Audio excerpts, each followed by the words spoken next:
En primer lugar, me siento honrado de haber sido invitado a esta instancia, de poder acompañarlos acá en la Universidad Católica, una de las más prestigiosas universidades del continente.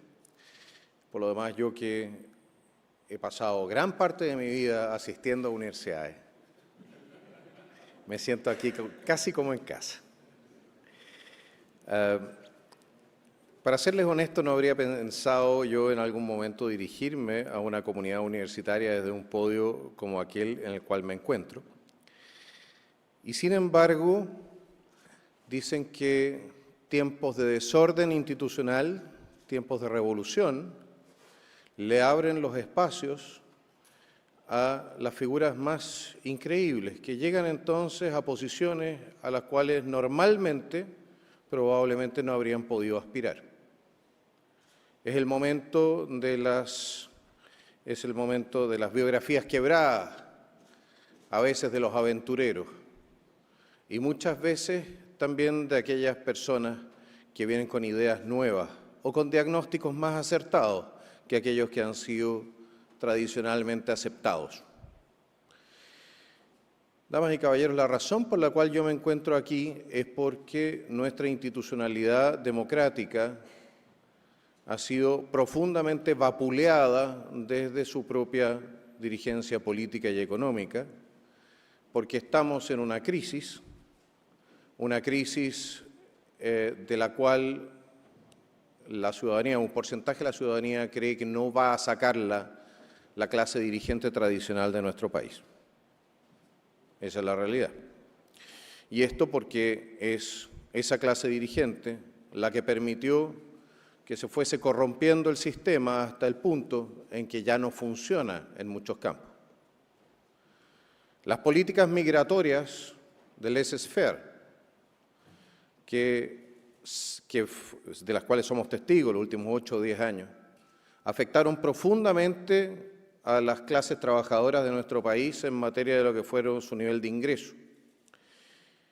Las reformas tributarias resueltas por el poder político, especialmente desde la izquierda, pero lamentablemente no con suficiente oposición de quienes defienden el libre mercado, detuvieron entonces el crecimiento económico, al mismo tiempo que importábamos cada vez más gente a nuestro mercado laboral, saturábamos nuestras capacidades de entregar servicios sociales y la gente se sentía cada vez más desamparada. En paralelo, grupos políticos que habían plantado bandera de refundar o subvertir cuanto menos todo el orden establecido, avanzaban sobre el sistema político y lo desestabilizaban, hasta el punto en que, en mi opinión, y con ayuda del extranjero, financiera, y también probablemente logística y de inteligencia, se produce lo que mal llaman el estallido social, que yo creo que fue una guerra híbrida dirigida en contra de nuestro país. En este sentido estoy con el ex canciller Ampuero.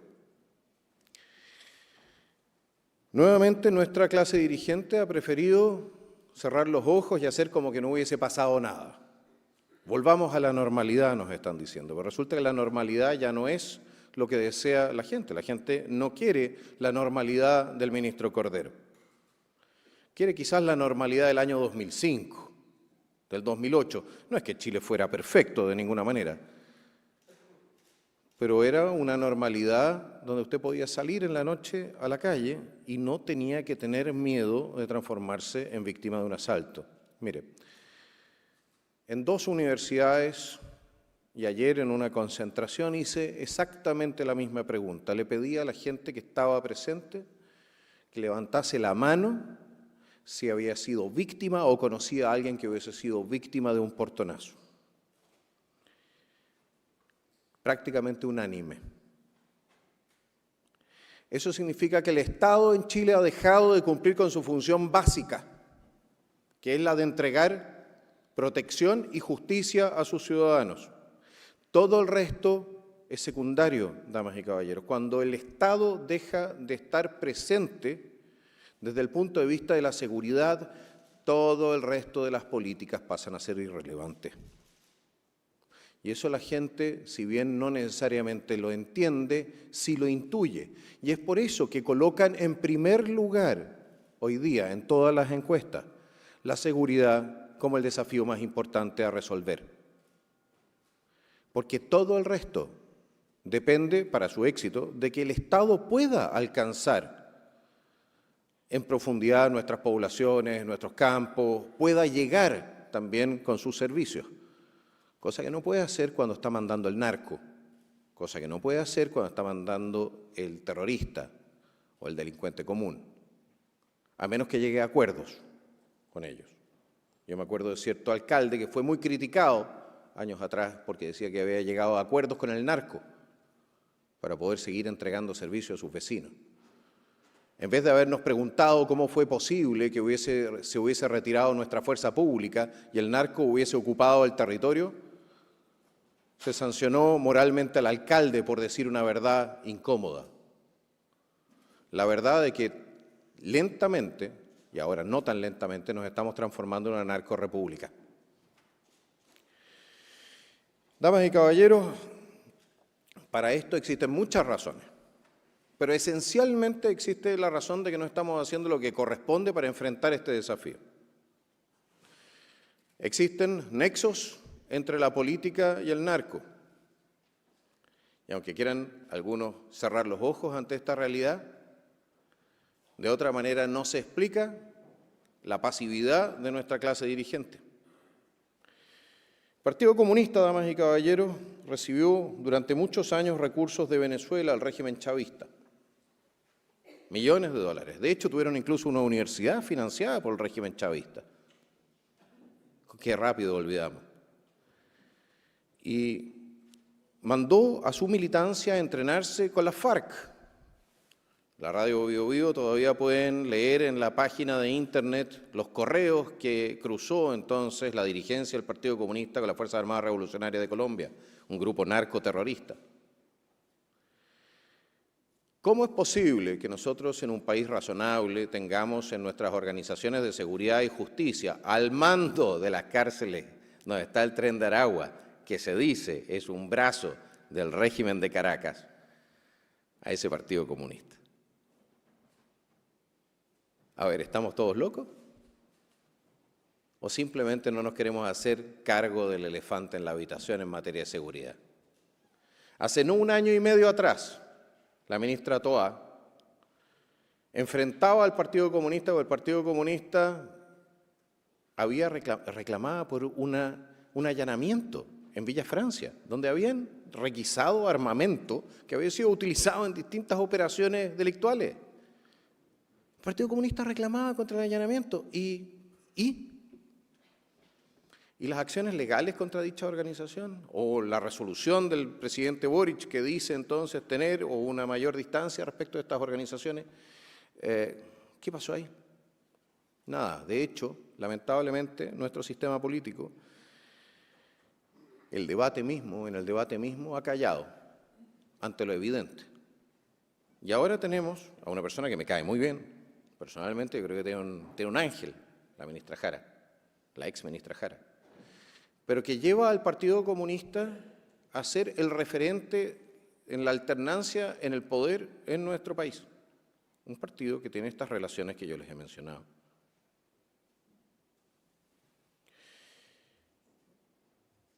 ¿Cuánta seguridad nos da nuestra institucionalidad o nuestra Constitución o lo que fuere si la alternancia en el poder hacia el futuro en Chile se da entre la derecha, que va a seguir realizando elecciones por lo demás, porque nosotros creemos en el sistema democrático, y una izquierda hegemonizada por el Partido Comunista de Chile? ¿Cuánto tiempo nos vamos a demorar hasta perder nuestra democracia, en uno u otro sentido? Creo que es un tema interesante para hacer un análisis también en esta universidad. Pero mientras tanto, ahora, en este momento, es la derecha la que parece tener mejores opciones de llegar al gobierno. Y es por eso que este gobierno que viene va a ser tan importante para nuestra institucionalidad, para nuestra democracia y para el desarrollo de nuestro país.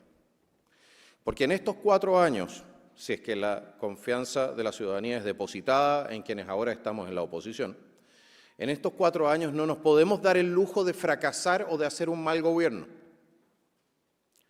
No nos podemos dar el lujo de permitir que siga avanzando el narco.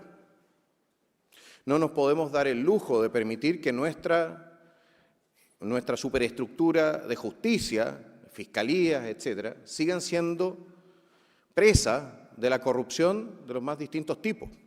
También aquella que va de la mano de la injerencia política en sus nombramientos internos. No podemos permitir que continúe la decadencia económica, porque tarde o temprano eso nos va a llevar, y digo más temprano que tarde, nos va a llevar a la insolvencia como Estado. Es decir, nosotros tenemos un desafío como país, como probablemente no lo hemos tenido en 50 años y más. Probablemente la última vez que estuvimos en una situación tan delicada ni siquiera fue en el siglo XX, sino que a fines del XIX, para la Guerra Civil del 91, donde la misma existencia de nuestro país estaba en duda. Y no lo digo solamente por la amenaza de transformarnos en un Estado fallido, sino porque en este momento también estamos enfrentados a la amenaza de transformarnos en una nación fallida. Una tasa de natalidad de 1.07 significa, y le pueden preguntar probablemente a cualquier economista o a cualquier sociólogo en esta universidad, significa la implosión social de aquí a 30 años más. Es el fin de todos los sistemas, si no tienes una tasa de reemplazo mucho más potente. Y no puedes reemplazar simplemente a tu población con inmigración sin generar tensiones que pueden llegar entonces también a una situación de conflicto, incluso armado. ¿Nos vamos a hacer cargo de todos estos desafíos? Yo creo que es necesario. Y yo creo que es necesario también nombrarlos, todos y cada uno de ellos. Tenemos que tener claro, tenemos que pintar el diablo en la pared, para que sepamos qué es lo que vamos a enfrentar, por qué, y por qué vamos a tener que realizar también los esfuerzos, muchos de los cuales van a ser dolorosos, algunos de ellos impopulares, que tenemos que realizar en los próximos 4 años para volver a sentar a Chile sobre pilares más sólidos, que le permitan entonces mirar hacia lo que yo llamo su destino manifiesto, que es proyectar su permanencia, por supuesto, y su existencia como nación soberana, y su poder hacia el Pacífico Sur, hacia la Antártica, comercialmente hacia el Asia y hacia el corazón económico de nuestro continente, que es el sur de Brasil. Para todo eso, damas y caballeros, vamos a tener entonces que tomar decisiones. Y la toma de decisiones va a tener que ser audaz, vamos a tener que pensar también fuera de la caja. Los mismos tipos de decisiones no nos van a ayudar para salir de estos problemas. Y lo otro, no podemos seguir escondiendo los problemas o hacer como que no están por miedo al conflicto, por miedo a las tensiones que impajaritablemente van a venir de la mano de la resolución de los problemas. Como decía cierto político de un país del norte, decía que no se le puede preguntar a las ranas cuando usted quiere secar el pantano. Bueno, nosotros vamos a tener que secar más de un pantano. Tenemos que abrir nuestra economía, tenemos que flexibilizar nuestro mercado laboral, tenemos que hacer girar nuestro Estado para reconocer también la labor imprescindible y esencial de las madres de nuestro país. Tenemos que recuperar la relación entre la corona y la espada, es decir, nuestras Fuerzas Armadas y de Orden tienen que volver a confiar en su clase política. Y tenemos que recuperar nuestras capacidades de inteligencia y contrainteligencia para que un 1810 no vuelva a repetirse nunca más en nuestra sociedad democrática. ¿Cuánto trabajo? Y ni siquiera he empezado a decirle el resto de la pega que tenemos que hacer. ¿Tenemos que reducir el tamaño del Estado? Sí, en ciertas materias. El Estado tiene que intervenir en ciertos campos donde se ha retirado y tiene que retirarse de ciertos campos donde está ahora involucrado. Tenemos que repotenciar a nuestro país desde el punto de vista valórico. Estoy hablando no de la agenda necesariamente del tema del aborto, estamos hablando de virtudes secundarias, de aquellas cosas que hacen que un país se transforme en un país desarrollado. No es la industria necesariamente, no son las minas de oro, es la puntualidad, el amor por el trabajo bien hecho, es la capacidad de no sobrevenderse, la honestidad, esas cosas que llevan a países que nosotros admiramos a ser países ricos, aunque no tengan recursos naturales. Ese capital cultural que se multiplica en salas como esta, se entrega a los jóvenes y que no duele necesariamente repartir. Lo estamos repartiendo a algunos, sí, y a muchos otros los estamos dejando fuera del alcance de ese capital cultural. También eso va a ser un trabajo nuestro. El trabajo de impulsar la recapitalización cultural de un país que ha sido víctima sistemática de la destrucción de su estructura de valores por parte de una agenda ideológica que tiene por objeto la destrucción cultural para poder reemplazar este sistema que lo encuentran tan injusto por un sistema que lo encuentran mucho más justo, pero que es normalmente construido sobre tumbas de cientos de millones. No nos equivoquemos respecto de por qué atacan las estructuras filosóficas y religiosas de nuestro país. Quienes lo hacen. Quieren un reemplazo al sistema. Ahora, el socialismo real no funcionó muy bien, pero siguen queriendo el reemplazo al sistema. Llegan al poder, no saben realmente qué hacer. A estas alturas ni siquiera saben cómo destruirlo como corresponde. Pero van a seguir avanzando. Y lo que están haciendo es empobrecernos. Y lo notamos. Las nuevas generaciones tienen problemas serios para integrarse en la vida laboral. Y por lo demás, todas las generaciones tienen un problema serio para distinguir entre lo que es un derecho y lo que es una aspiración. Eso también nos genera problemas serios en materia política y en materia de poder cumplir con las expectativas de la ciudadanía. Nuestra propuesta, por lo tanto, es una propuesta quizás un poco fuera del marco de lo que ha sido normalmente la política en los últimos 20 años. Cuanto menos. Nosotros proponemos sangre, sudor y lágrimas, proponemos hacer cumplir la ley desde de capitán a paje, proponemos volver a las bases de la República. No somos revolucionarios, queremos reconstruir la institucionalidad nacional sobre las bases de lo que nos ha dado nuestra civilización occidental. Ese es el proyecto nacional libertario y los dejo a todos convidados a sumarse a él. Muchas gracias.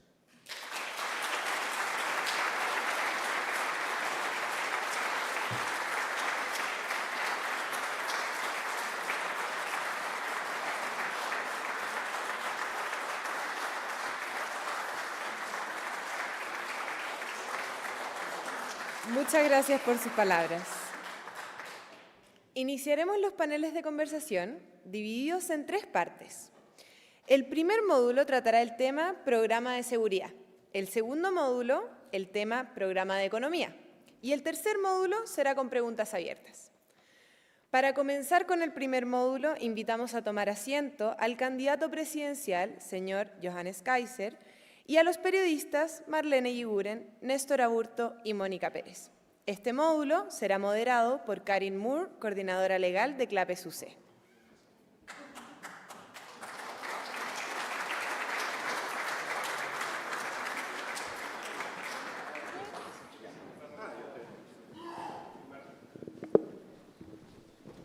Esta es una posición inusual para mí, estar en el centro.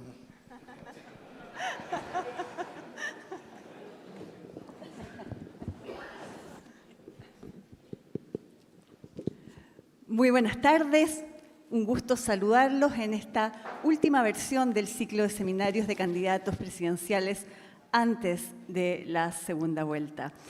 Estamos muy contentos de ver a este marco importante de público en el Salón de Honor de la Casa Central de la Pontificia Universidad Católica de Chile y agradecemos la gran presencia de público también que nos sigue vía streaming. Vamos a dar inicio a este primer módulo, a este primer panel de conversación sobre un tema demasiado importante, gravitante, especialmente sensible para la ciudadanía como es la seguridad. Damos las gracias a los periodistas que hoy día nos acompañan, Mónica Pérez de Canal 13, Marlene Iguiguren de El Mercurio y, por supuesto, Néstor Aburto de Bio Bio. Muchas gracias. Sin antes dar las reglas, ¿no es cierto?, de esta conversación en la tarde de hoy, pues tenemos un cronómetro frente a ustedes, pueden verlo, ¿no es cierto? Les pido que por favor no lo olviden y no lo pierdan de vista, pues la conversación va a ser de la siguiente manera, candidato Kaiser. Vamos a tener un minuto inicial de preguntas para cada uno de los periodistas que están acompañándonos hoy y 3 minutos para la respuesta del candidato Kaiser. Inmediatamente terminada esa respuesta, se abre el espacio al momento de la réplica. Entonces pueden ahí hacer una o varias preguntas, pero en 1 minuto. Y el candidato va a tener solo 1 minuto para responder a esa réplica. Sin más, vamos a dar entonces comienzo a esta conversación sobre seguridad, dándole la palabra a Marlene Iguiguren de El Mercurio. Marlene, por favor. Muchas gracias, Karin. Muchas gracias, candidato Kaiser, por estar acá. Me oigo bien, ¿verdad? Gracias a todos también por estar acá. Tengo que hablar más cerca. Ahí lo agarré. Ya. Usted hablaba recién que sin seguridad, que es el tema que nos convoca ahora, todo el resto no importa. Hay partes donde el Estado de Chile ya no puede entrar. Hay un ejemplo claro, que es Temucuicui. El Estado no puede ni siquiera censar, no se pueden hacer planes de vacunación. Se trató hace unos años atrás de entrar con un contingente de la PDI, más de 800 hombres, y los resultados no fueron buenos. Pero sin embargo usted ha dicho que sí, que va a entrar, que hay que hacer allanamientos, que hay que desarmar esos territorios, específicamente Temucuicui. Yo me pregunto, ¿cómo lo va a hacer? Bueno, en primer lugar, usted tenga presente lo siguiente. Si efectivamente sigue existiendo la misma resistencia que en su momento, nosotros probablemente lo que hagamos sea dar la orden. Mire, es bien interesante. Tenemos la opción de hacerlo a través del estado de emergencia. Yo creo que si existe mayor resistencia, vamos a hacerlo a través del estado de sitio acotado a esa zona específica, para darle a nuestros carabineros el respaldo de la Fuerza Armada que requieran para someter y sofocar todo tipo de resistencia armada. ¿Cómo? Ese no es problema mío. Ese es problema de los técnicos en la materia. Los técnicos, los profesionales en esta materia son los uniformados. Cada vez que un político se mete a diseñar una operación militar o policial, la cuestión termina mal. Así que mejor no. Pero va a necesitar a los políticos. Va a necesitar al Congreso, por ejemplo, que apruebe un eventual estado de sitio. No. Lo que yo necesito es la aprobación del Congreso para mantener el estado de sitio, pero no para declarar. El estado de sitio necesita el Congreso. Los primeros 5 días nomás puede estar usted. Exactamente, pero si la idea pero con no es... un estado de sitio acotado. Pero si la idea... No es acotado territorialmente, no en sus efectos. ¿De acuerdo? Y el estado de sitio efectivamente permite solamente la restricción de la libertad de reunión, pero cambia las normas de uso de la fuerza. Se empiezan a aplicar los criterios para lo que son los conflictos armados internos, no las reglas de uso de la fuerza que están en los reglamentos para tiempos de paz. ¿Me explico? Sí. Esa es la gran diferencia. La gran diferencia radica en cuál es la intensidad de fuerza que usted puede utilizar. Hoy día, por ejemplo, le voy a dar un ejemplo. Si a usted en una patrulla de carabineros o una patrulla militar le disparan desde un bosque, usted no puede disparar de vuelta al bosque. Usted tiene que primero identificar a la persona que le está disparando. Es decir, tiene que ir a buscarlo literalmente, ¿no? Identificarlo y luego recién podría disparar. Eso respecto de organizaciones que están armadas con armamento de guerra, con entrenamiento paramilitar, algunos de ellos se entrenaron en Venezuela o en Colombia, es casi una invitación a la muerte cierta de los operativos de nuestro Estado. Otra cosa es cuando usted puede disparar y hacer fuego de supresión sobre la zona. ¿Me explico? Y eso lo puede hacer usted en un estado de sitio, pero no lo puede hacer en la situación actual. Entonces, ¿usted estaría dispuesto como presidente, a poner ese estado de sitio, ocupar esos 5 días que tienen, que no necesita que el Congreso se lo ratifique, y correr los riesgos que una operación de este tipo pudiera tener para usted como gobernante? Y digamos? asumir la responsabilidad política de todo lo que suceda en ese campo, porque así es como corresponde. El presidente manda, el presidente asume. Para que vuelva a haber esa confianza que decía usted entre la corona y la espada. Así es.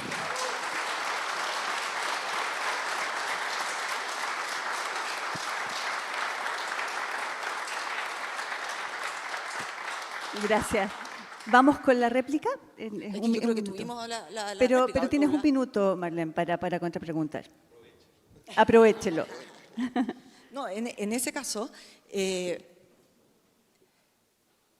tipo de asuntos, usted ha dicho que se quiere salir de ciertos tratados internacionales, pero esto a usted lo van a perseguir o lo van a acusar, digamos, desde organismos internacionales, precisamente si es que usted hace un operativo como el que recién estamos hablando. De hecho, en Brasil, o sin ir más lejos, ocurrió la semana pasada, y eso, a ese tipo de estamentos está empezando a crecer lo que ocurrió en Río de Janeiro.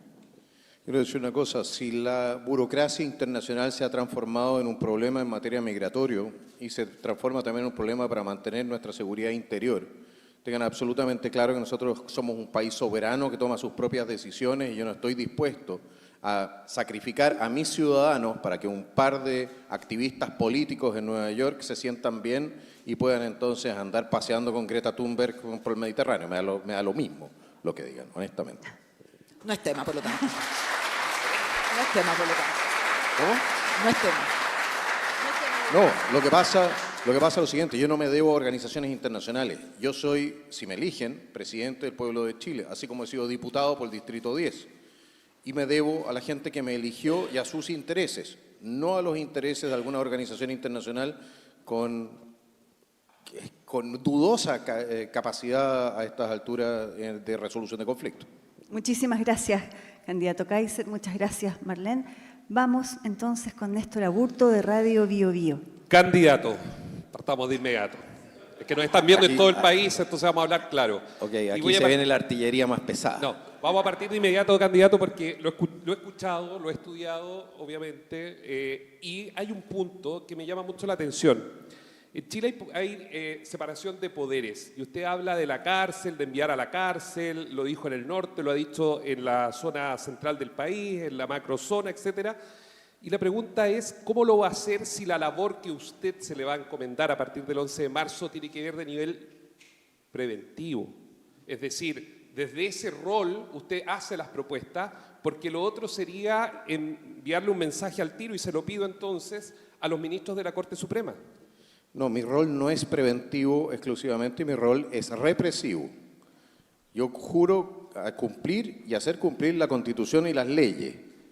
Y por lo demás, de la mano de lo que es la Constitución, tengo que velar también por la correcta conducta ministerial de los jueces. Esa es no es solamente una facultad, es una obligación del presidente de la República que lamentablemente no se ha ejercido con la intensidad que debiese ejercerse. Por lo demás, si yo tengo la impresión, no olvide que nosotros estamos proponiendo, somos la única candidatura que propone una reforma de la Fiscalía y del Poder Judicial para hacernos cargo de los problemas de persecución que existen en este momento. Una reforma al sistema procesal penal. Incluso. Que deje de ser garantista, por lo que leo en su programa. Que deje de ser garantista sin, por ello, transformarse tampoco en su puesto. Si no se olviden, no tenemos por qué volver al sistema inquisitivo tampoco. Ya, pero hagámonos cargo de los defectos que evidentemente tiene el sistema procesal penal actual y por lo demás también de la penetración política de activistas políticos dentro de lo que son las filas del Poder Judicial y de la Fiscalía, que han actuado sistemáticamente en contra incluso del sentido común desde esas filas. Y decirle lo siguiente. Una de las reformas constitucionales que yo quiero introducir es la posibilidad de que se pueda acusar constitucionalmente a los fiscales regionales y al fiscal nacional, no solamente a través de la Corte Suprema. O sea, generar el mecanismo para que tiene que haber una posibilidad de que se pueda exigir la responsabilidad política, si se puede exigir de un almirante, de un general, también de un fiscal regional. ¿De acuerdo? No puede ser que estén protegidos de esa manera. Y sí decirle lo siguiente, nuestra reforma en materia de nombramientos es lo que entrega garantía de independencia. Porque independencia no significa que usted no tenga que entregar o que responder por sus actos, ¿de acuerdo? Pero la independencia del Poder Judicial la queremos asegurar a través de sacar a los políticos de la toma de decisiones de quién llega a qué cargo dentro del Poder Judicial. Con eso vamos destruyendo redes. Pero usted quiere la alta dirección pública. No, yo quiero el sorteo. ¿Me puede repetir? Porque no El sorteo. A personas, a candidatos que hayan cumplido con ciertos requisitos específicos. Yo tengo una reforma presentada, que hayan cumplido con ciertos requisitos específicos, cuando se forma la terna, se forma la quina, ¿ya? O en una bolsa de sorteo más amplia, ¿sabe qué? Haga correr la bolita, saque los dedos de los políticos del sistema. Y usted va a ver cómo van a empezar a fallar de manera distinta a los jueces, van a empezar a fallar más en derecho y menos mirando qué es lo que le conviene, qué es lo que conviene políticamente para poder seguir avanzando en la carrera judicial. Por lo demás, el sistema de sorteo es ultra y muy democrático. Ya se utilizaba en tiempos de la antigua Grecia.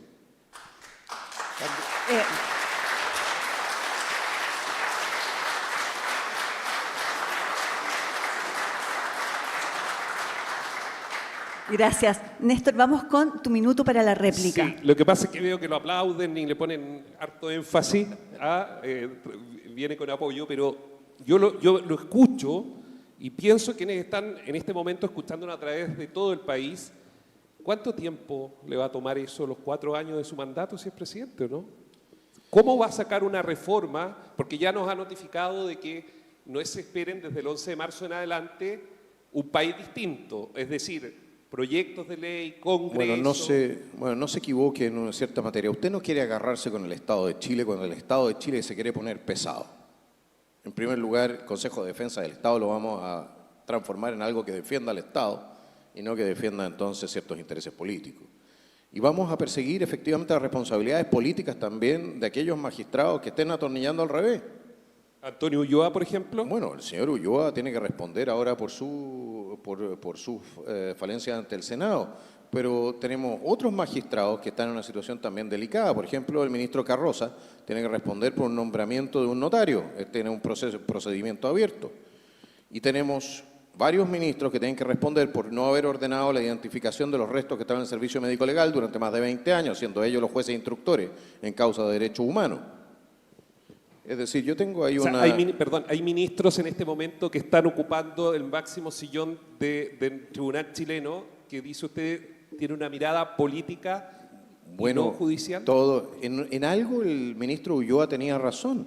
Si por algo estoy proponiendo la reforma del sistema. Yo no los quiero condenar a ellos. Ellos son el resultado, han llegado a donde llegaron, en razón de un sistema diseñado por los políticos para que funcionase así, con besamano, ¿ya? Y cuoteado.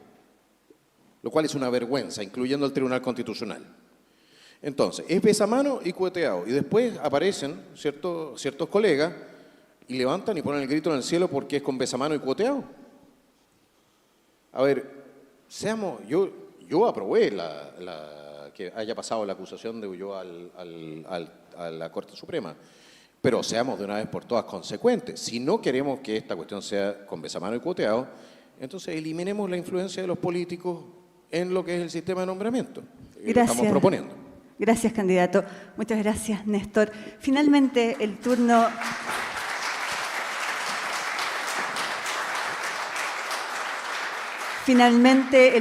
de Mónica Pérez de Canal 13. Mónica, por favor. Muchas gracias, saludo a todos, feliz de estar en mi alma mater. Yo estudié en la Católica, así que me siento muy feliz de estar acá. Candidato, ¿cómo está? ¿Cómo está, Mónica? Nos vemos ya muy seguido, ¿no? Sí, a estas alturas yo creo que Oiga, vamos a tener que ir a tomarnos un café. un día, sí, Pero así mi es. señora se va a enojar. Pero vamos con ella, pues, ¿por qué vamos a ir los dos solos? ¿O no? Bueno, candidato, le hice la misma pregunta ayer al candidato Kast. Quiero saber cómo va a ser usted para sacar o no a los 336.000 migrantes irregulares que viven en Chile, que ya están acá. 40.000 de ellos tienen orden de expulsión vigente. Porque el candidato Kast hizo una explicación en torno a sacarlos a través de vuelos charter. ¿Cómo lo piensa hacer usted? ¿En cuánto tiempo? ¿Cuántos por año? ¿Con qué costo? A ver, en primer lugar, hagámonos cargo de lo siguiente. Tú para expulsar a los inmigrantes ilegales necesitamos una reforma también constitucional. Y esa reforma constitucional tiene que permitir que las personas que se encuentran ilegalmente en nuestro país puedan ser detenidas por más que el plazo establecido en la propia Constitución. Es decir, las personas que están ilegalmente en Chile. Más de 5 días. Más de 5, de manera ilimitada, quiero yo, la posibilidad de detención. Ilimitada para las personas que ingresan ilegalmente a Chile hasta el momento en que salgan voluntariamente del país o los podamos deportar a su país de origen. El costo de esto es definitivamente menor que seguir manteniendo la frontera abierta. Empezamos estableciendo la infraestructura cerca de la frontera boliviana, que es por donde está entrando la inmensa mayoría de los inmigrantes ilegales. ¿Le pegamos un apretón? Sí, le pegamos un apretón a La Paz, porque allá está el gobierno, allá está...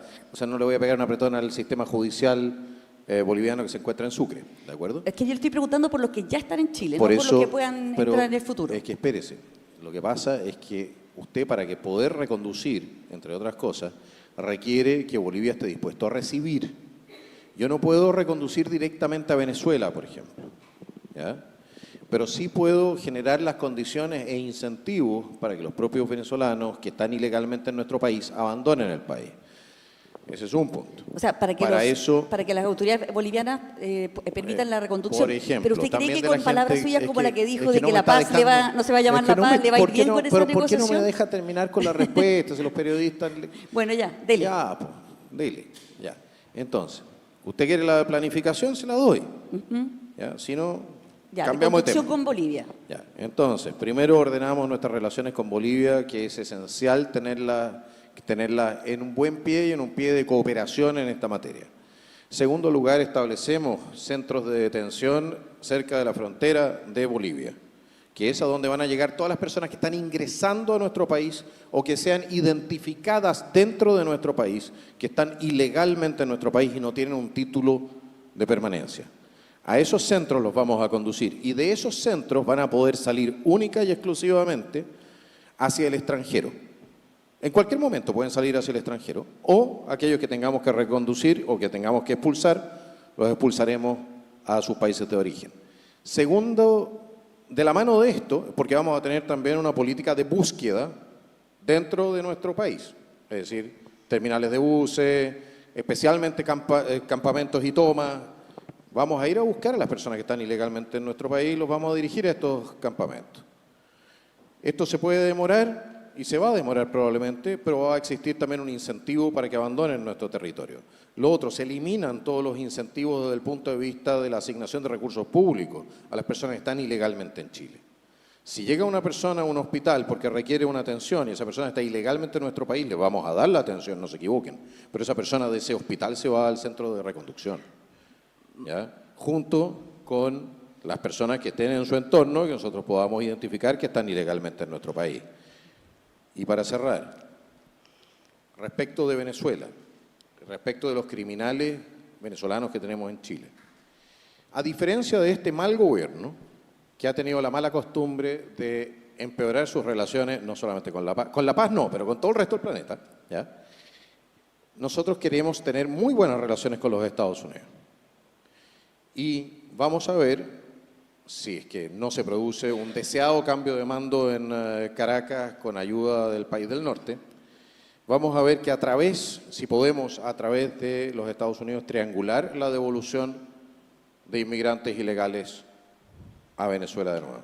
Mónica, vamos con la réplica, por favor, inmediatamente. Sí, le quiero pedir que se concentre en los 336.000 migrantes irregulares que están en Chile.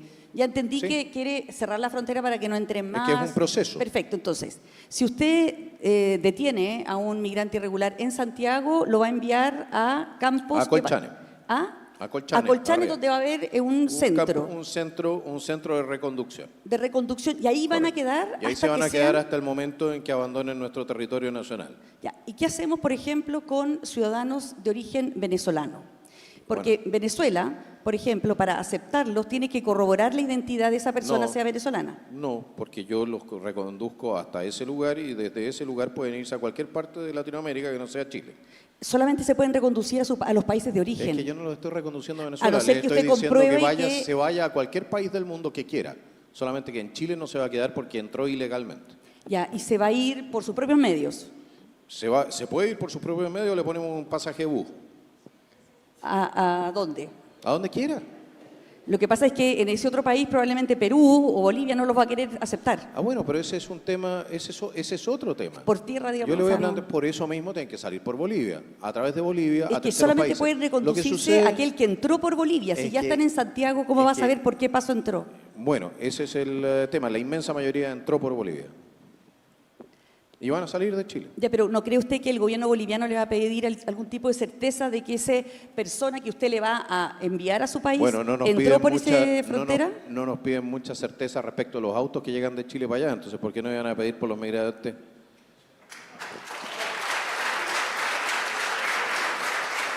Ya.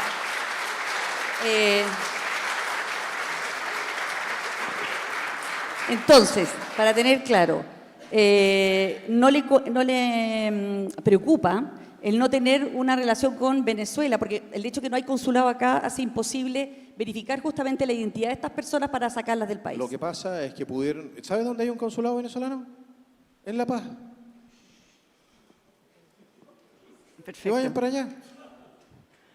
Si mire, si al final lo que están tratando de buscar son excusas, ¿ya? O se buscan excusas para no hacer lo necesario. Lo necesario es decirle, ¿sabe qué más? A una persona que está ilegalmente en nuestro país, yo lo pongo en la frontera y usted se va. Yo no tengo que hacerme cargo más allá de esa situación, ¿ya? Del destino de esa persona que es libre de abandonar nuestro país. Yo no tengo una obligación respecto de esa persona. Chile no tiene una obligación respecto de esa persona. Candidato, ¿sabes lo que pasa? Que yo simplemente lo que quiero es soluciones reales para los problemas Pero es reales una que tenemos en solución- Chile. es una Porque solución tener absolutamente real. 336.000 migrantes irregulares en nuestro país es un problema. Bueno, y por eso cuando los usted vamos me a dice impulsar. que la solución es ponerlo en una frontera de otro país que no tiene por qué aceptarlo, porque igual que a usted no le gustaría que los argentinos nos pusieran no tiene por qué migrantes hacer- irregulares en la a ver, frontera. Discúlpeme. O sea, Ese yo quiero una país, solución discúlpeme. real. No, discúlpeme. Una que pueda funcionar. Discúlpeme, ¿quiere discutir conmigo o quiere escuchar mi respuesta? Ese país fue el que dejó pasar a esos ciudadanos a través de su territorio ¿Cómo lo sabe? hacia el nuestro, porque tenemos las cifras y tenemos los antecedentes. Dejó pasar a esos migrantes a través de su territorio y rechazó la reconducción durante por lo menos 5 o 6 años. El presidente actual de Bolivia dijo, perfecto, hablemos de migración, hablemos de reconducción, pero solamente si hablamos también de mar. Y le voy a decir una cosa, no van a tener mar y van a recibir a la gente que dejaron pasar de vuelta, porque nosotros no aceptamos esa forma de conducción de actos hostiles. Existe un paper bien interesante, se los recomiendo, que se llama El arma de inmigración masiva, publicado en la academia en West Point. Gracias, Léanlo. candidato. Estamos poniendo punto final al panel de seguridad. Nos excedimos un poco en los tiempos. Les pido que, por favor, nos ajustemos en el próximo módulo, que es sobre crecimiento económico y que va a estar moderado por el coordinador macroeconómico de CLAPES-UC, Germán González.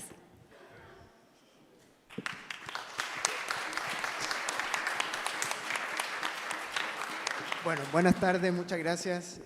Bueno, las reglas ya las conocen. Vamos a hablar ahora de economía entonces, no solo de crecimiento económico.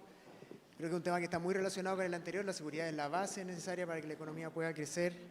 Además, como decía Felipe en su intervención, gracias, la inseguridad tiene costos económicos que son muy relevantes, cada vez mayores, y por lo tanto la idea es hablar de crecimiento, pero también hablar de política fiscal, de institución, de Banco Central y de otros temas, empleo por supuesto. Y lo que vamos a hacer un poco distinto ahora es el orden. Va a partir Mónica Pérez de Canal 13 con su primera pregunta sobre economía, entonces un minuto para Mónica. Ya yo voy de nuevo. Ya, le voy a A preguntar... mí me encanta pelear, sí, sí. No crean que no. A mí no me gusta preguntar nomás, no crean que esto es pelea. Oiga, a ver, le quiero preguntar un poco relacionado con lo que preguntó Marlene. Usted se ha expresado bastante en contra del multilateralismo, tanto en tratados, ¿no es cierto? Habló de que no íbamos a salir de Escazú, ¿cómo se llama? El tratado, bueno, varios tratados internacionales. El Acuerdo de París. El Acuerdo de París, ese por dijo. ejemplo. Y también de la institucionalidad, ¿ya? Porque ha dicho que Chile no es una colonia de, comillas, pelotudos de Nueva York. Ya, su hermana dijo también que en Chile, o sea, ha dicho varias veces, y usted también lo acaba de reiterar hoy día, que Chile tiene que ser un país soberano. En ese contexto, a mí me preocupa saber qué piensa usted sobre los tratados de libre comercio que tiene firmados Chile y los tratados de inversiones que tiene firmados Chile, porque de alguna manera esos tratados también son una cesión de soberanía. A ver, en primer lugar, no lo son. Son una garantía para hacer negocios. ¿De acuerdo? Los tratados comerciales que a mí podrían llegar a complicarme son aquellos que nos obligan a tomar decisiones políticas dentro de nuestro país que no tienen nada que ver con el tema comercial o económico. Eso sería, por ejemplo, cuando la Unión Europea tiene la mala costumbre de hacer ese tipo de formular ese tipo de tratados. Donde entonces, a cambio de permitirle a uno poner un pie en su proteccionista mercado, lo obligan a uno a empezar a modificar, por ejemplo, sus políticas internas, por ejemplo, con temas de cuotas de género. Algo inaceptable. Yo por 30 monedas de plata no vendo el derecho a voto de los chilenos. No se olviden una cosa, a ver la soberanía según Jean Baudin, dado que estamos en la universidad. Jean Baudin es considerado el padre de la ciencia política. Y Jean Baudin describió la soberanía como la facultad de tomar la última decisión en materias de Estado. En Chile, de acuerdo con nuestra Constitución, la facultad de tomar la última decisión en materias de Estado la ejerce el pueblo de Chile a través de elecciones y plebiscitos. Cuando usted entrega la soberanía de Chile, está entregando la democracia de Chile. Está entregando la facultad del pueblo de Chile para decidir su propio destino. Hay que tener mucho cuidado con ese tipo de cosas. Yo soy un libre mercadista. Yo creo en el libre comercio, a ultranza. Si es por mí, nosotros eliminamos todos los aranceles y volvemos a tener una ventaja comparativa de la mano de lo que nos permite, entonces importar bienes de capital mucho más baratos y poder quizás producir aquí también en algún momento. Pero no estoy dispuesto necesariamente a transar la libertad política del pueblo de Chile, para bien o para mal, por lo demás, ¿ya?, a cambio de un espacio de mercado para un cierto grupo de operadores empresariales. Eso no corresponde. Libre mercado, siempre. Tratados de libre mercado, maravilloso. Metámonos con la APEC, seamos parte de la APEC, seamos parte de NAFTA. Yo incluso soy partidario de desregular el sistema financiero para permitir entonces que haya más actores internacionales también operando en nuestro sistema acá. Pero no, yo no voy a participar de la creación de una gobernanza global que desconoce el sistema democrático. No, Arabia Saudita, ni Pakistán, ni Rusia, ni la India, ni el Yemen o Egipto tienen nada que andar decidiendo respecto a lo que sucede en nuestro país. ¿Y para qué hablar todo el resto de los países? No quiero hablar de, no quiero acotarlo a alguno. Así como nosotros no tenemos nada que andarnos metiendo en lo que son las decisiones de política interna de otros países. Ya, entonces, para entender bien, tratados internacionales de libre comercio e inversiones sí, pero no los tratados como de Escazú, como el Acuerdo de París. Naciones Unidas. Mire, ¿Nos vamos a salir de Naciones Unidas? Yo he planteado ¿Su siempre que gobierno? yo no tengo problema con mantener la posición de Chile en la Asamblea General de las Naciones Unidas porque creo que tiene una utilidad desde el punto de vista diplomático. En sus suborganizaciones no veo la razón por la cual debiésemos participar porque hasta el momento han sido un meridiano fracaso. E incluso las mismas Naciones Unidas, sin reforma, ¿ya?, desde el punto de vista de lo que es su misión principal, stated en 1945, ¿ya?, que es la conservación de la paz, ha sido un desastre.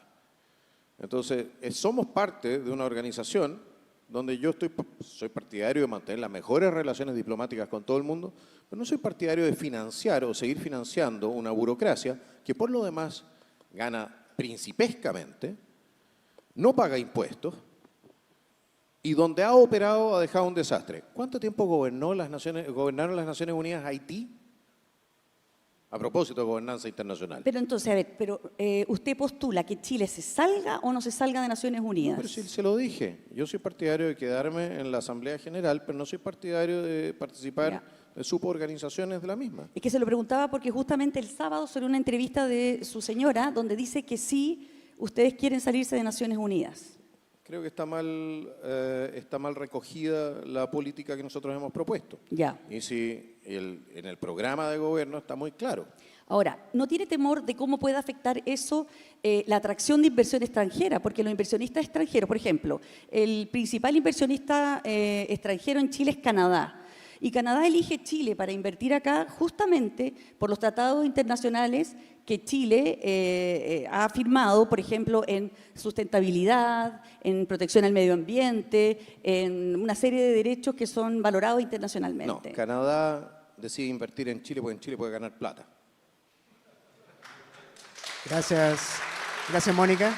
Sí, gracias. Aquí nadie anda haciendo caridad porque que somos sustentables, ni mucho menos. Y si fuese por eso, entonces no habría una sola empresa canadiense invirtiendo en China, que de sustentable tiene poco, creo yo. Muchas Muy bien, gracias. muchas gracias. Gracias, candidato.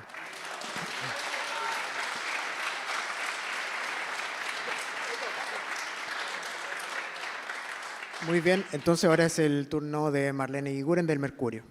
Ya terminó usted hablando de China.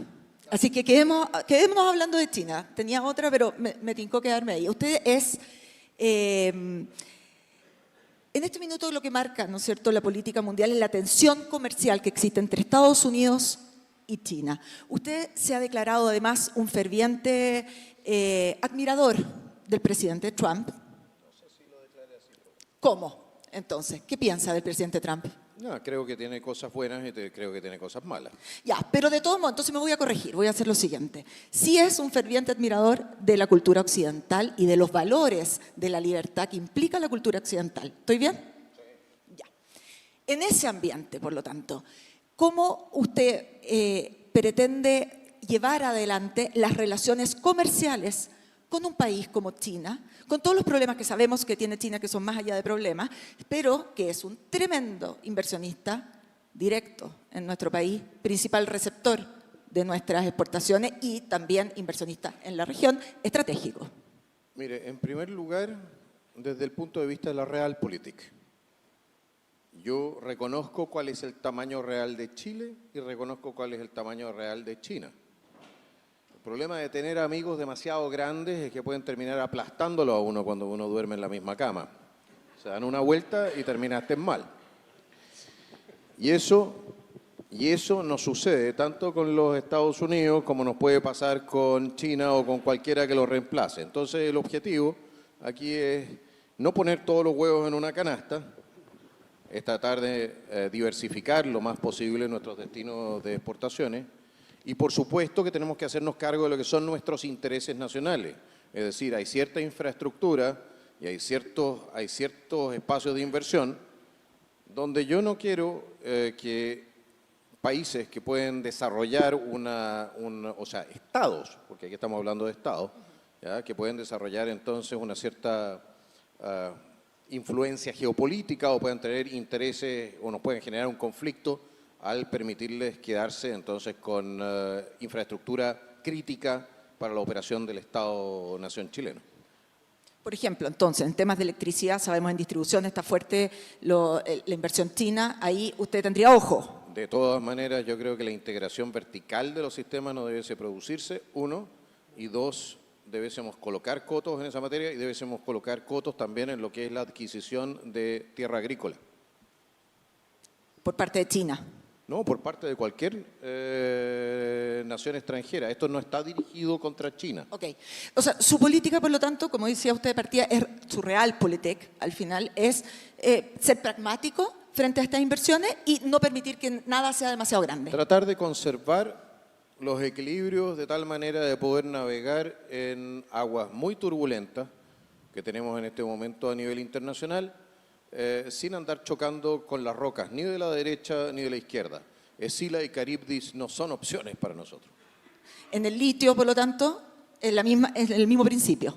En materia del litio es bien interesante el tema. Yo habría preferido, nosotros teníamos una postura respecto a lo que era el financiamiento de la PGU en el largo plazo, que, bueno, la mantenemos hasta cierto punto con el tema de generar un fondo soberano, como los noruegos.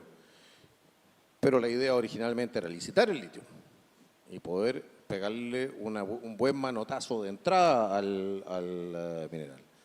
Ahora no es mineral, es no metálico, pero da lo mismo. Ahora lo que vemos es que probablemente nos quedemos sentados encima del litio porque están avanzando reemplazos tecnológicos que, bueno, probablemente nos signifiquen a nosotros el lamentar en 50 o 60 años más nuevamente habernos perdido la misma oportunidad que nos perdimos en su momento con el salitre. Tenemos un espacio para una contrapregunta. Pero todavía estamos a tiempo respecto al litio. Sí, puede ser.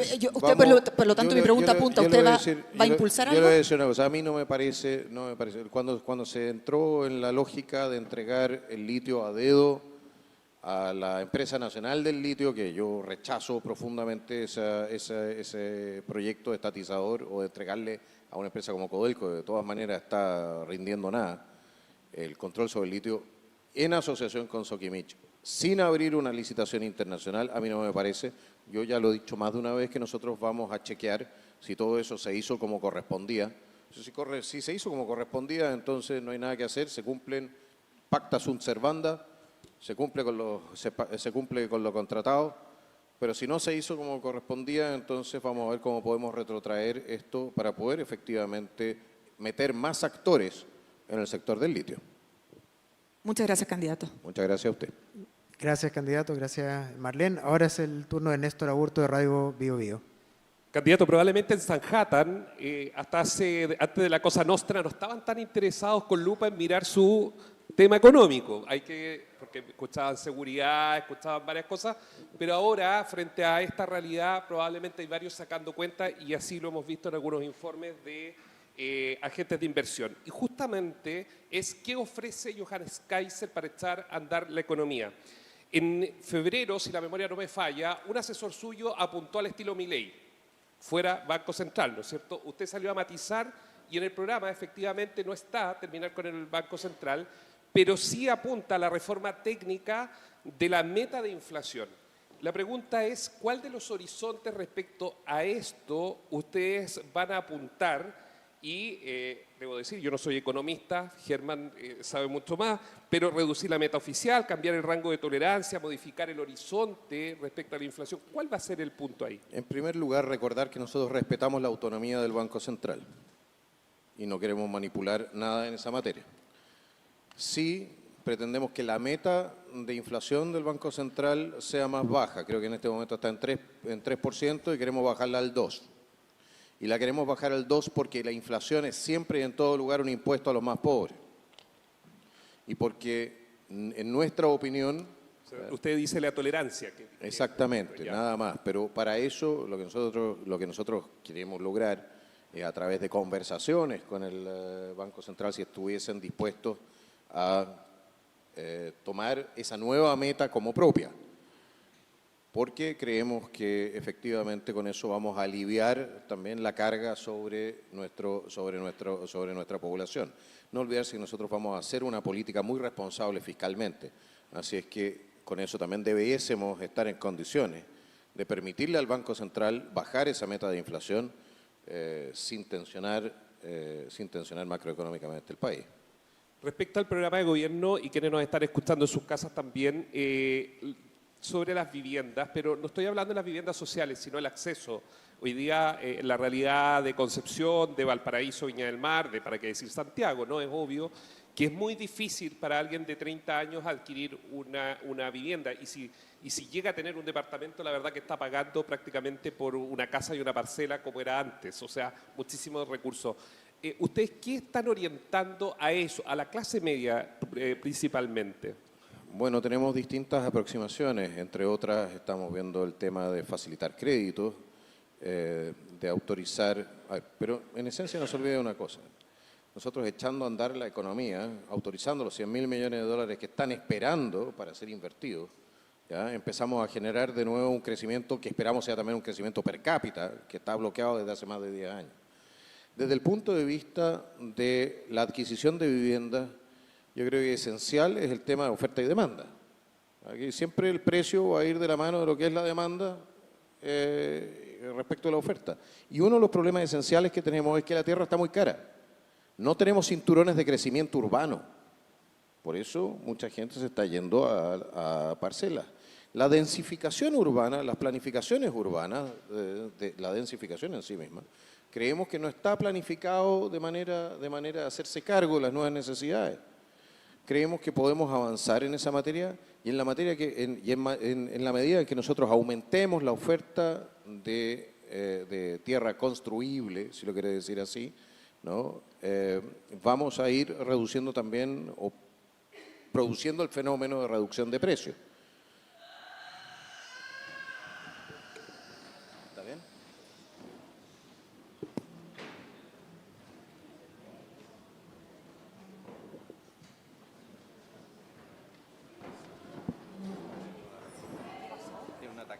Y para quienes nos están viendo a través de la señal de MOL, a través de la señal de Canal 13 y también a través de nuestra página web, que tuvimos un pequeño incidente porque una persona se sintió mal, tuvo un problema de salud, pero ya está siendo atendida por un urgenciólogo y por un equipo que está llevándola para que pueda ser chequeada y pueda seguir y pueda ver lo que le pasó.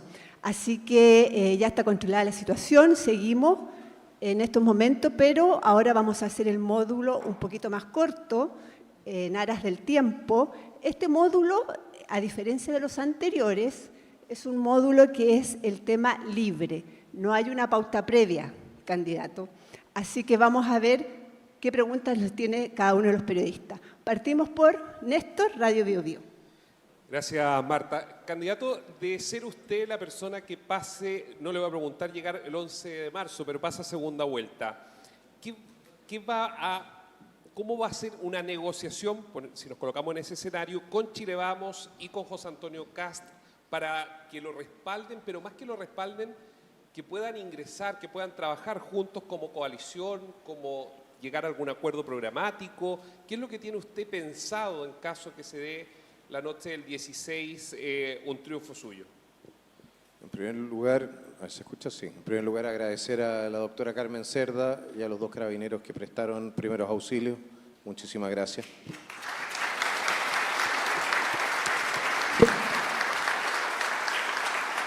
Y desearle todo lo mejor a la dama que tuvo esta situación. Respecto de su consulta, la verdad es que el día 17 se reordenan las cartas. Yo espero que más allá de lo que sean las heridas de combate de esta primaria de la derecha, todo el mundo se disponga a ayudar a sacar el mejor resultado en segunda vuelta. Yo sí pierdo, y lo he planteado en más de una ocasión, yo no me pierdo en materia de mi respaldo al candidato de la oposición. ¿Qué es lo que vamos a hacer en ese momento? Estamos trabajando ya y diseñando cuáles van a ser nuestras respuestas en los distintos escenarios. Pero va a pedir, lo que pasa es que la pregunta que se le han hecho es si usted va a respaldar, pero yo le estoy diciendo más propositivo hacia su candidatura y le digo si usted pasa. Lo que sucede es que nosotros entramos con un programa de gobierno a primera vuelta, vamos a seguir con ese programa de gobierno en segunda vuelta. No se tranza, nada. No, es que, mire, si usted no puede andar negociando algo que usted propuso como... Si la gente me compró a mi Coca-Cola, ¿ya? No free. ¿Me explico? Entonces, no puedo entrar a defraudar esa confianza en una segunda vuelta para satisfacer a personas que no han votado por mí. Sí, estamos dispuestos a conversar, respecto de lo que sea entonces, sean futuras políticas una vez que estemos en el gobierno, pero no se equivoquen, el proyecto político que va a haber pasado a segunda vuelta va a ser el proyecto del Partido Nacional Libertario, y ese proyecto va a ser el que vamos a llevar entonces también a cabo en el gobierno. Muchas gracias, Néstor. Mónica, tú. Ya, yo voy a seguir con, como no hay contrapregunta, yo sigo con el mismo tema, porque hoy día su jefe de campaña, Cristian Lavero, dijo que en segunda vuelta, a la hora de las alianzas políticas, una condición fundamental es que estemos de acuerdo con los principios y que no nos vengan a cambiar la columna vertebral de la campaña. ¿Cuál es esa columna intransable para usted? ¿Con qué partidos concretamente estaría dispuesto a pactar en esta alianza de gobierno en uno y otro caso? O sea, pasando segunda vuelta o no, porque si pasa Kast, por ejemplo, también me gustaría saber si le pediría al candidato republicano que no pactara con Chile Vamos como lo hizo con la lista parlamentaria. No, no haría eso. Yo soy demasiado respetuoso de la facultad del presidente de la República para tratar de organizar un respaldo político amplio. ¿Ya? Sí le plantearía lo siguiente, y lo planteé cuando se conversó el tema de la primaria en la derecha. Nosotros tenemos líneas rojas. No estamos dispuestos a transar esas líneas rojas y no estamos dispuestos a sacrificar, ¿cómo se dice?, a quemar la confianza de la ciudadanía a cambio solamente de un puesto en un gobierno. Vamos a respaldar lo que consideramos correcto, vamos a rechazar lo que no consideremos correcto. Pero para ser parte de un gobierno se tiene que, en el caso de que nosotros seamos gobierno de minoría, o sea, seamos la minoría, ¿ya? Evidentemente que se tienen que hacer cargo de aquellas cosas que para nosotros son intransables. Y hay ciertas cosas que son para nosotros, evidentemente, no son negociables. ¿Cuáles? Por ejemplo, usted no me puede venir con un programa de aumento de impuestos. ¿Ya? Usted no puede ignorar nuestra solicitud de ir eliminando las contribuciones.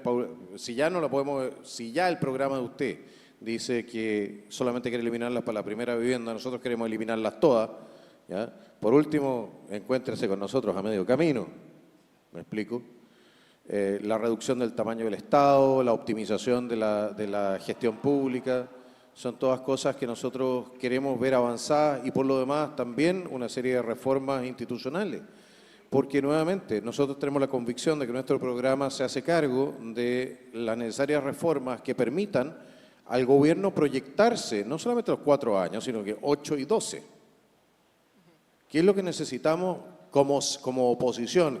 A ver, las fuerzas democráticas de Chile, si no quieren perder este país en 4 o a más tardar en 8 años más, tienen que hacer un buen gobierno.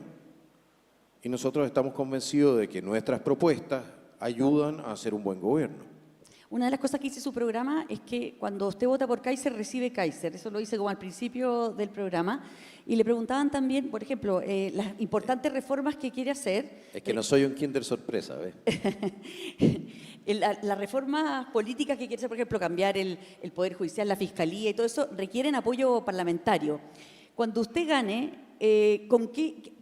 Algo va a tener que ceder para que, por ejemplo, apoyen ese tipo, para tener los votos en el Congreso. Perfecto, pero no vamos a ceder el derecho de propiedad, no vamos a ceder la representación política individual, no vamos a ceder los derechos ciudadanos para obtener un respaldo político para una reforma institucional. Es decir, hay cosas que no son nuestras para ceder. Ya, y ¿Me cortito. explico lo que voy? Entonces, ¿qué es lo que van a estar dispuestos a negociar? No lo sé, si al final yo no estoy en la cabeza de quienes van a ser los negociadores. Sí le puedo decir una cosa, si no entienden que aquí sacar ventajitas chicas en un momento de crisis institucional puede terminar costándoles la pérdida de todo, entonces, bueno, entonces estamos más o menos condenados. Y cortito, a pactar con amarillos, demócratas, Evópoli. Mire, en ciertas materias específicas, evidentemente, yo me puedo imaginar de que exista un consenso en materia, por ejemplo, de la rebaja del impuesto al corporativo o de la reducción. No digo como alianza de gobierno. ¿Cómo? ¿Conversaría con ellos para alianza de gobierno Pero con si nosotros- amarillos, demócratas y pero, Evópolis? pero, a ver, yo le voy a decir una cosa. Yo hablé con la señora, con Maya Fernández y con este gobierno y estuvimos negociando las reglas de uso de la fuerza que lamentablemente quedaron congeladas en la Comisión de Defensa. Son las decentes, no las que impulsó después la señora Carolina Toá. Yo no he tenido nunca un problema para negociar o para conversar o para avanzar una legislación que yo considero necesaria con gente que piensa distinto y buscar puntos de consenso. De hecho, nuestro proyecto de reforma a las reglas de uso de la fuerza tenía un apoyo, habiendo sido redactado por mí, tenía apoyo hasta del PPD. Entonces no crea que, mire, es cierto que yo en ciertas materias soy bastante intransigente, ¿ya? Pero son cuestiones de principio. No todo es de principio. Hay ciertas cosas que a las cuales nos podemos acercar, ¿no? Desde un punto de vista muy pragmático, no se equivoque. Muy bien, gracias. Muchas gracias. Muchas gracias a usted. Marlene, tu turno.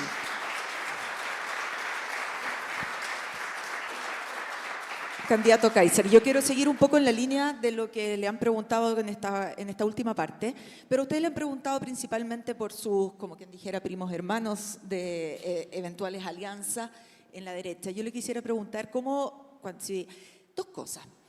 Uno, si a usted le preocupa la creciente polarización que estamos viendo en el mundo, vimos quién salió recién alcalde de Nueva York, sabemos quién es alcalde también de Londres, cómo se están empezando a polarizar, esa es la palabra, las fuerzas en el mundo. También eventualmente se habla de una creciente polarización en Chile, vimos recién el estudio de 3xI con Criteria. Y cómo, por lo tanto, si usted es un hombre de convicciones y tiene principios muy claros, ¿cómo lo hace para cohesionar un país desde el gobierno? En primer lugar, habiendo vivido en Europa durante 20 años y habiendo visto la decadencia sistemática del continente de la mano de malentendidas políticas que ignoraban las diferencias culturales e ignoraban también los intereses de los distintos pueblos en beneficio del la libertad de capitales, comunicaciones y de personas. Le voy a decir una cosa, yo creo que Occidente está en un punto que puede ser llamado también de no retorno. Cuando usted no está ni siquiera de acuerdo sobre si existe la verdad, entonces tenemos un problema porque ya no hablamos el mismo idioma. Existen entonces filosofías que rechazan la misma existencia de la verdad y se han transformado en política, y de hecho en política pública. ¿Para qué voy a hablar de lo que ha hecho Estados Unidos o lo que ha hecho, o sea, no Estados Unidos, pero Europa respecto de lo que ha sido la inmigración masiva desde el mundo musulmán? Quien quiera entender eso, le recomendaría leer alguna vez a Oriana Fallaci, una tremenda periodista que fallecida, que fue la única que entrevistó por lo demás a la Ayatollah Khomeini, ¿no? Pero nosotros, siendo acá quizás el bote salvavidas del mundo, por algo llegaron mis antepasados aquí también, y los de muchos de los que están aquí presentes, nosotros tenemos que velar efectivamente por mantenernos cohesionados y por recuperar nuestra unidad. Para eso tenemos que ir cerrando también las heridas del siglo XX sin abrir heridas en el siglo XXI. Y tenemos que avanzar, damas y caballeros, en formular una política y articular cuáles van a ser nuestros objetivos como país para los próximos 100 años. Solamente sabiendo a dónde queremos llegar, sabemos por dónde tenemos que ir. Y la definición de esa ruta tiene que ser hecha en lo posible, en consenso con la inmensa mayoría de los sectores políticos, que sean democráticos y respetuosos de la institucionalidad republicana.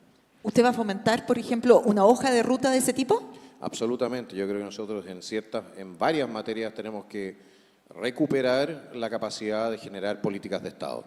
Como, por ejemplo, generar una comisión, así como que diga Chile 2050. Mira, a mí me carga la 2050, esa es la nueva fecha de la agenda, pero Por decir, póngale el 2049 ya. ya, Eh, eso, 2049. Para que no calce con el número. No, el punto en esencia es el siguiente. Por ejemplo, nosotros como país y todos los sectores políticos debiésemos ponernos de acuerdo en cuál va a ser nuestra gestión diplomática con Argentina para aclarar nuestra situación de límites y nuestras demandas sobre el territorio antártico. Si Chile y Argentina no están dispuestos a cooperar en materia de lo que es el territorio antártico, a nosotros las otras potencias nos van a pasar por encima y nos vamos a quedar sin pan ni pedazo, a pesar de estar parados literalmente en la puerta del continente blanco. Esa es una política de Estado donde nos tenemos que poner todos de acuerdo, más allá de lo que son nuestras posiciones políticas, si es que efectivamente queremos o pretendemos abrirle el futuro a nuestro país en un espacio que va a ser tecnológicamente habitable probablemente o va a ser explotable en 50, 70, 80 años más. Renunciar a eso es renunciar a algo que nos pertenece, que es el futuro y el destino de las próximas generaciones. Ese es un camino. Otros temas tienen que ver entonces también con la profundización de lo que es nuestra perspectiva pacífica, en el Pacífico. Y, por supuesto, la optimización de lo que son nuestras relaciones regionales. Así es que no, hay suficiente material donde nosotros nos podemos sentar a conversar respecto de políticas de Estado que se extiendan, cuanto menos, por 2 generaciones. Necesitamos ese anexo entonces en el programa.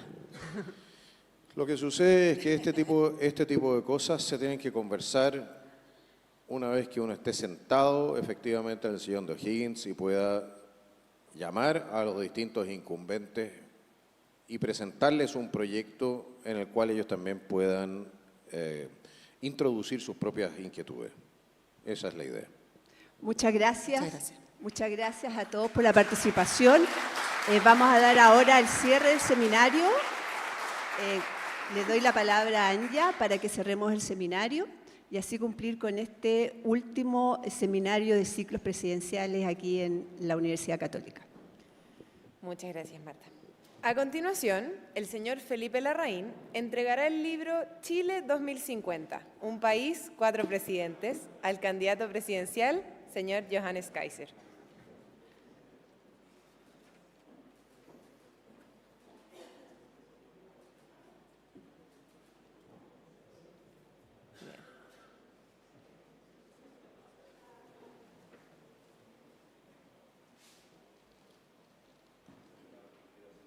Acá sí no, Felipe.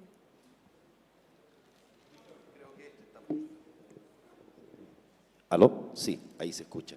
Oye, yo quiero decir que le hemos regalado el libro Chile 2050, un país, 4 presidentes, y que si hubiéramos conversado antes con Johannes Kaiser, tal vez le habríamos cambiado el guarismo. Muchas gracias.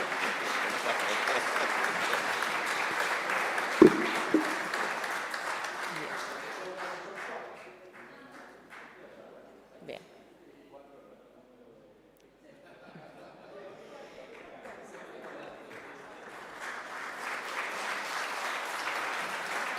A nombre de CLAPES UC, agradecemos la participación del candidato presidencial, señor Johannes Kaiser, a los que formaron parte del panel de hoy y también a todos los asistentes. De esta manera, damos por finalizado este interesante encuentro, que es parte del ciclo de seminarios presidenciales 2025 en la UC, Propuestas para Chile 2026-2030. Muchas gracias y muy buenas tardes. Si te gustó el video, déjanos tu like, comparte tus pensamientos en los comentarios y no olvides suscribirte, y recuerda que la información es un poder que está en tus manos. Nos vemos en el próximo video.